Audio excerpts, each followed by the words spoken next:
بسم اللہ الرحمن الرحیم۔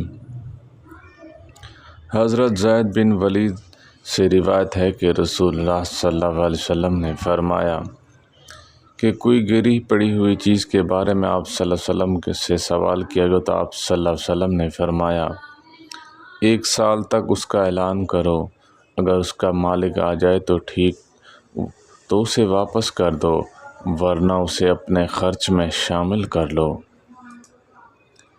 عطا بن یسار سے روایت ہے، حضرت علی رضی اللہ تعالیٰ عنہ کو رسول اللہ صلی اللہ علیہ وسلم کے زمانے میں 1 دینار ملا۔ آپ صلی اللہ علیہ وسلم نے حکم دیا اس کا اعلان کرو، لیکن اگر کسی نے نہ پہنچا تو آپ صلی اللہ علیہ وسلم نے حضرت علی رضی اللہ تعالیٰ عنہ کو حکم دیا اس کو کھا لو۔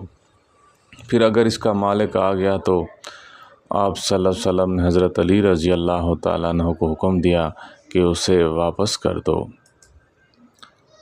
لقمہ بن وقاص فرماتے ہیں کہ میں نے سنا ہے عمر بن خطاب رضی اللہ تعالیٰ عنہ منبر پر فرما رہے تھے، میں نے رسول اللہ صلی اللہ علیہ وسلم سے سنا ہے، آپ فرما رہے تھے کہ اعمال کا دار و مدار نیت پر ہے، اور بے شک انسان کے لیے وہی ہے جو نیت کرتا ہے۔